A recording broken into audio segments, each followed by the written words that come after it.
There's still definitely a gap between me and Coco. Alexandra Eala assesses lessons after a heavy loss to Gauff. Alexandra Eala assured that there is still definitely a gap between herself and Coco Gauff after her 6-0, 6-2 defeat in the quarterfinals of the Dubai Duty-Free Tennis Championships. The 20-year-old Filipina, playing her second WTA 1000 quarterfinal, was overpowered in just 67 minutes by the world number 4. Despite the loss, the week marked a milestone in her season. Eala secured a rise to number 32 in the WTA rankings, positioning her to be seeded at Indian Wells, which begins on March 4th. A seeding would grant her a first-round bye and significantly reduce the likelihood of facing a higher-ranked opponent in her opening match. The ranking move also improves her draw prospect in Miami, where 1 year ago she had her first breakthrough by reaching the semifinals, despite being positioned just number 140 in the rankings at that time. Structural advantages at WTA 1000 level are meaningful for a player transitioning into consistently deeper rounds. In Dubai, however, she faced a sharper and more established opponent in Gauff, who had saved 3 match points early in the tournament before producing her most controlled performance of the week. Eala's assessment was direct.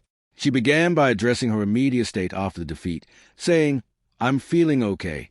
I definitely think I could be feeling better under different circumstances. I definitely could have performed better." Eala evaluates a performance gap. Evaluating the match itself, Eala pointed to both Gauff's standard and her own limitations on the night. "Yeah, I think that Coco played really well.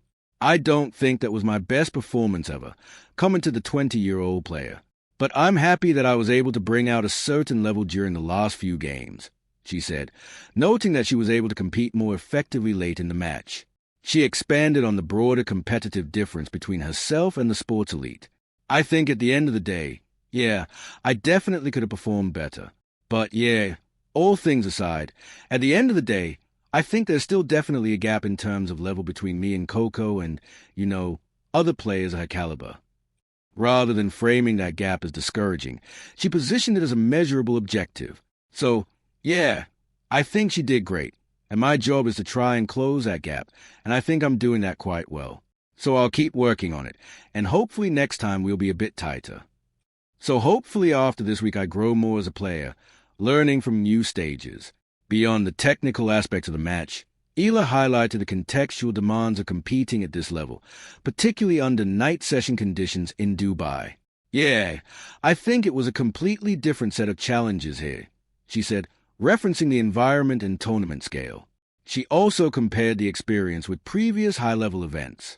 "I think each of those experiences was super special. So this week in Miami, everything was new there. It was my first time being in the semifinal of a 1000 and playing all these players." Continuing on the learning curve associated with those appearances, she added, "This is a new experience for me in terms of crowd, in terms of playing all the night matches. So in each circumstance, there's so many things that I can learn. So hopefully after this week I grow more as a player." Gauff now advances to face Alina Svitolina in the semifinals, while Eala turns to Indian Wells with a career-high ranking and structural advantages that reflect tangible progress.